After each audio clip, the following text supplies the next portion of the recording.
네, 윤석열 당시 검찰총장에 대한 정직 2개월의 징계 처분이 정당했다는 판결. 이 판결에 대한 윤석열 캠프의 입장 조금 전 2부에서 들어봤는데요. 이번에는 추미애 당시 법무부 장관 연결해서 이 판결 어떻게 받아들이는지 입장 들어보도록 하겠습니다. 나와 계시죠? 네, 안녕하세요. 네. 혹시 이런 판결 나올 거라고 예상하셨어요, 장관님? 어, 사실은 최근에 네. 제가 이제 징계 청구에 포함했던 판사 사찰 문건에 대한 것이 예, 있었잖아요. 예, 예.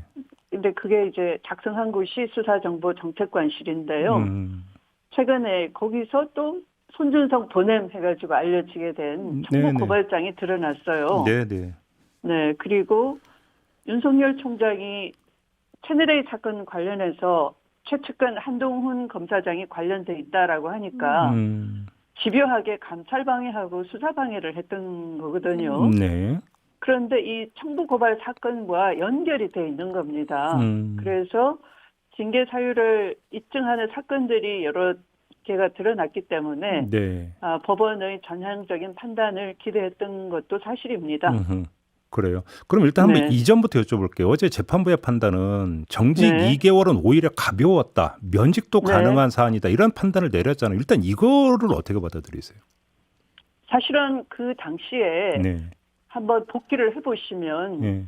이 징계위원회가 이제 별도로 구성이 되죠. 네. 제가 장관인데 감찰 결과 가지고 지휘 감독 차원에서 징계 청구를 하는 징계 청구권자인데 장관과는 별도로 이제 징계위원회를 구성을 해야 되는데요. 그 구성 단계에서부터 굉장히 징계위원들을 압박을 합니다. 네.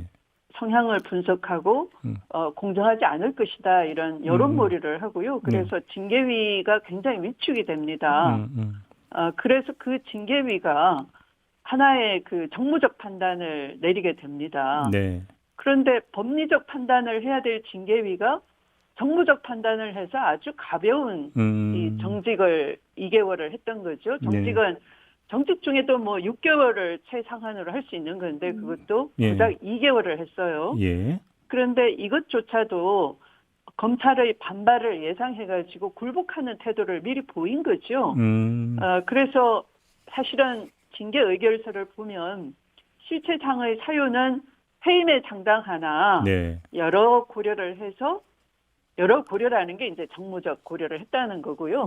여러 고려를 해서 정직 2개월로 한다 했는데 그 정무적 판단이 오히려 윤석열의 저항에 더 힘을 실어준 결과가 돼버린 거고요. 네. 지금 그 법원은 제대로 보신 겁니다. 그래요. 네. 알겠습니다. 조금 전에 윤석열 캠프 입장을 들어봤는데 이제 크게 두 가지를 제기를 했는데요. 첫 번째는 네. 가처분 인용하는 과정에서 했던 그 법원의 사실 판단이 요번에 거의 이제 그 뒤집혀졌는데 이거 정치적 네. 판결 아니냐 이런 그 입장을 네. 내놨는데 어떤 말씀 주시겠어요?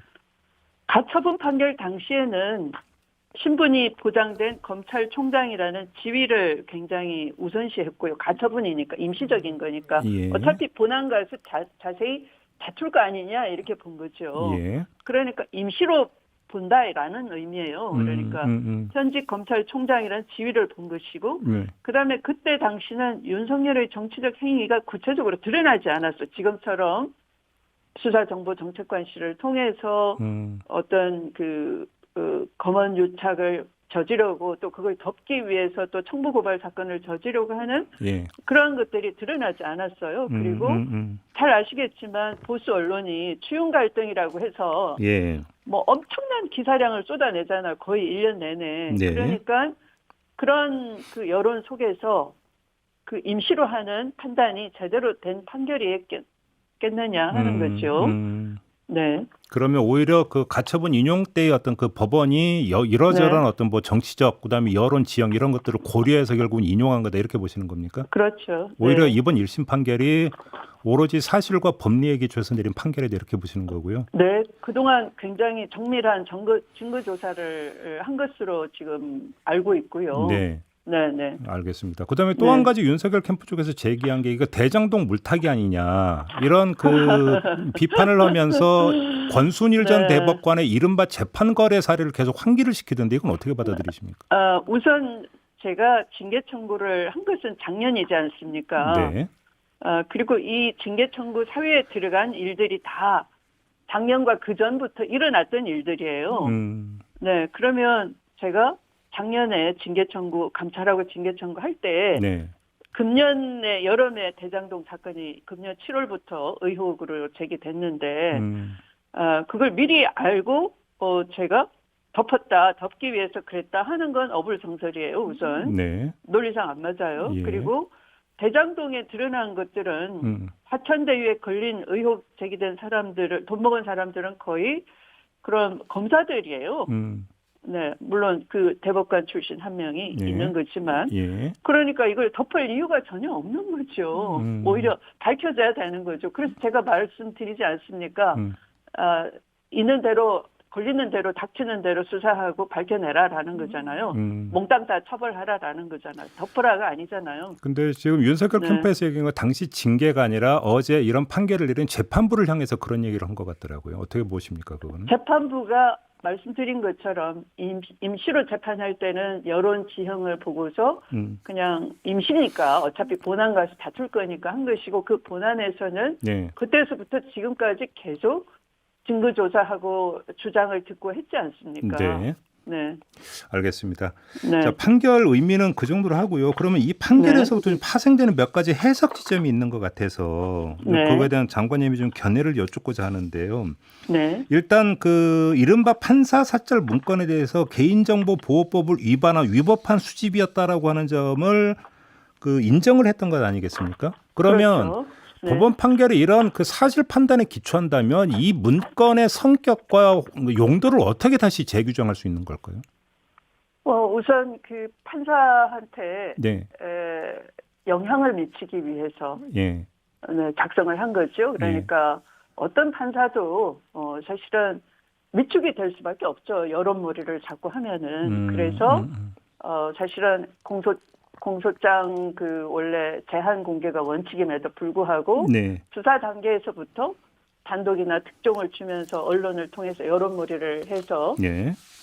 이 유죄의 심정을 자꾸 만들어가는 것이고요. 수사 명분을 찾는 것이고 네. 또 기소해놓고서 또 해당 그 재판부 배당된 재판부의 판사의 성향을 또 정밀하게 조사해가지고 계속 판사의 성향을 여론을 몰이를 하게 되면 네. 그 판사는 영향을 받고 위축될 수밖에 없는 거죠. 그걸 노린 거죠. 판사 압박용이었다 이렇게 봐야 그렇죠. 된다는 말씀이십니까? 네네. 그런데 이제 지금 그때 당시 검찰이 주장에 따르면 그냥 중요 사건을 그 뭐 공소유지하고 있는 그 검찰 조직이나 이런데 참고용으로 뿌리라고 했던 건데 이게 판사에게 이 문건의 존재가 알려지지 않으면 그게 압박용이 될 수가 있는 겁니까? 판사에게 알려졌다. 직접 알리는 게 아니고 언론을 통해서 이미 알려졌지 않습니까? 어떤 판사는 정교조 재판에서 어떻게 했다, 좌파 네네. 성향이다, 뭐 이렇게 자꾸 때리면 언론을 통해서 그러면 판사가 여론몰이를 당하게 되고 위축이 되죠. 그러면 지금 장관님 네. 말씀은 이 문건이 네. 작성된 이후에 문건 내용의 일부라도 이게 언론에 흘러가서 언론 플레이에 활용이 됐다 이런 말씀이십니까, 장관님? 그렇죠. 네. 그렇게 보시는 겁니까? 네.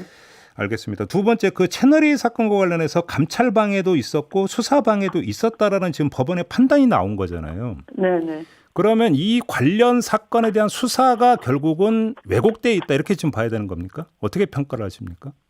상당히 왜곡돼 있죠. 왜냐하면 예. 그 사실은 우리가 검찰이라는 공적인 기관을 만든 것은 사인 소출을 하지 않는다는 이 근대 형사소송법 정신인데 채널A 사건에 있어서는 예. 바로 이해 당사자인 채널A 본사가 예.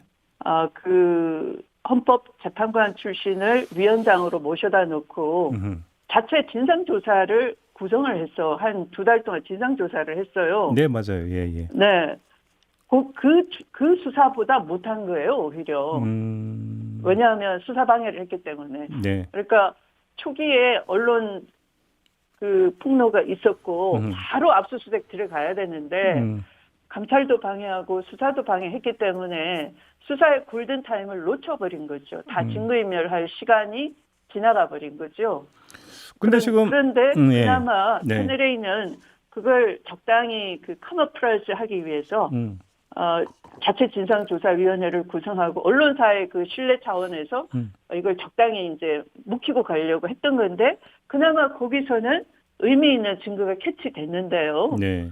네, 그거에 의하더라도 사실은 지금 의혹을 받고 있기 때문에 어쩌면 그 핸드폰 비밀번호를 죽어도 안 까겠다라는 거죠. 그래요. 그렇지만 그 한동훈 검사장의 핸드폰은 비번 때문에 열어보지 못했지만 다른 그 기자의 핸드폰이나 네. 또는 그 당시 그 이동재 기자가 사내 보고를 한 카톡 문건이 있어요. 네, 네, 네. 그런 것들에 의하면 한동훈의 별명도 드러나고요. 네. 한동훈이라고 특정할 수 있는 묘사가 곳곳에 다 드러나요. 네. 그런데 결국은 한동훈은 기소조차 못했잖아요. 그래서 수사가 제대로 안 된 거지요. 더구나 재판을 채널의 이동재 기자를 기소를 하고도 판사가 취재윤리 위반인 건 알겠는데 그 이철이라는 피해자 측을 강요 행위를 했다라는 것을 그 증거를 제대로 그 파악을 못했어요. 왜냐하면 네. 그 채널A 본사에서 조사한 것에 대해서도 증거 조사하려고 하면 언론사가 협조를 하지 않고요. 그 등장인물이 나타나질 않고 예. 또 이 공소유지 검사들이 검찰총장 휘하에 있는 검사니까 정말 위축이 돼가지고 공소유지 의사도 없고요. 그러니까 감찰과 수사를 통해서도 부실했고 공소유지도 제대로 안 됐고 하니까 재판 결과는 그냥 무죄. 죄가 없는 게 아니라 그냥 무죄다라는 그 판사의 하소연 비슷한 그런 결론이 있었던 거죠. 강요 미수 혐의에 대한 무죄 말씀하시는 그렇죠. 거죠? 네. 근데 지금 그 진행 과정 보면 수사 주체했던 정준웅 부장검사가 오히려 독직 폭행 혐의로 기소가 되지 않았습니까? 그래서 오히려 이 사건을 수사했던 검찰 수사 주체에 문제가 있었다라는 이야기가 많이 나왔던데 그럼 이건 어떻게 봐야 되는 겁니까? 그것 자체가 거의 다 왜곡이 된 거죠. 사실 지금 말씀처럼 예. 대장동 덮기다 이렇게 프레임 전환을 한 것처럼요. 예. 그 수사방해 감찰방해 하면은 상당히 중징계 당장 그 파면돼야 마땅한 정말 국회에서 탄핵감이에요. 네. 네. 그런데 이걸 집요하게 언론 플레이하고 검찰과 언론이 유착된 채널A 사건이 본질인데 또 그 의도가 선거 개입하려는 의도도 보이는 거죠. 네. 그런데 그 당시에 이미 프레임 조작을 한 거예요. 오히려 권언 유착이다 이렇게 프레임 조장을 한 것이고 예. 그다음에 이것도 야당인 정당에 던져주고 국회 법사위에 야당 의원이 있는 건데 그 상권 분립이라는 그 금도도 넘어버리고요. 네, 이거 자체가 국기문란 아닙니까? 그런데 그 정진웅 검사를 수사 지휘했던 검사에 대해서 오히려 그런 그 직권남용 혐의를 뒤집어 씌워가지고 네. 기소를 하게 된 어처구니 없는 일을 한 거죠, 사실은. 그러면 지금이라도 원점으로 네. 돌아가서 이건 다시 수사가 돼야 된다 이런 입장이세요? 다시 수사뿐만 아니라 감찰도 진행이 돼야 될 걸로 봅니다. 감찰도 다시 해야 된다 이렇게 네, 보시는 거고요? 법무부에서 제대로 감찰도 하고 예. 어떻게 그런 수사 결론에 이르려고 그런 엉터리 기소를 하고 프레임을 전환해서 기소 그러니까 이런 거죠. 이제 도둑을 잡아서 신고했더니 신고한 사람 보고 뭐 무고했다라고 하는 그런 그 공권력을 사유화하고 남용한 것에 대한 예. 그 감찰도 진행이 돼야 된다라고 저는 보는 거죠. 알겠습니다.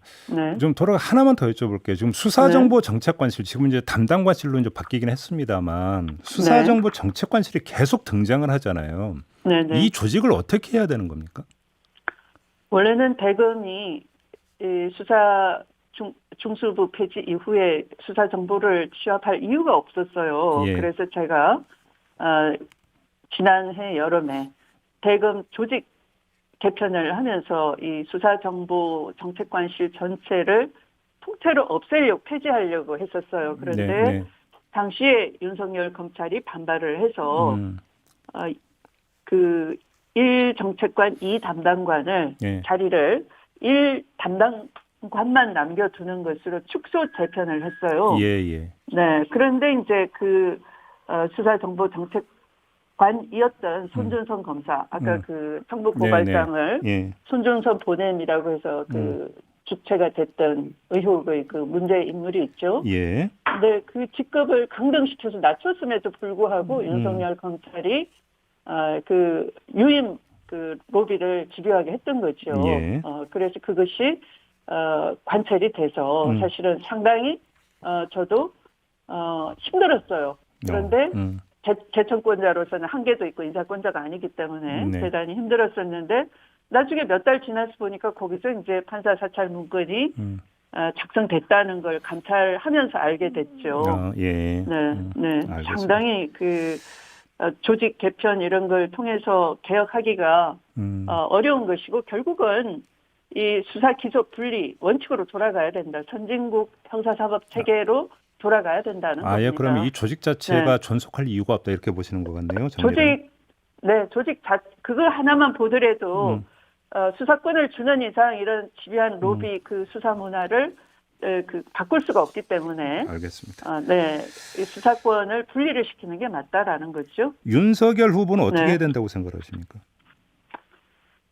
저는 이 정도 드러났으면요. 판사 그 재판부도 이게 상당히 중징계감이다라고 본 거 아닙니까?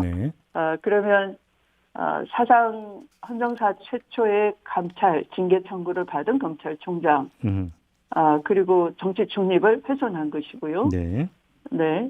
그리고 여기에 대해서 이제 그런 그 징계 청구가 타당하다, 중징계감이다 이런 재판부의 판단도 있었고 하기 때문에 윤석열 검찰총장은 이런 헌정사 초유의 그 사태를 맞은 강한 검찰총장으로서는 이 국기문란을 저지른 거거든요. 그러면 정치할 자격조차 없어요. 그래서 정계 은퇴를 하고 수사에 임해야 된다라는 겁니다. 알겠습니다. 네. 자, 오늘 말씀 여기까지 들을게요. 고맙습니다. 네, 고맙습니다. 지금까지 추미애 전 법무부 장관과 함께했습니다.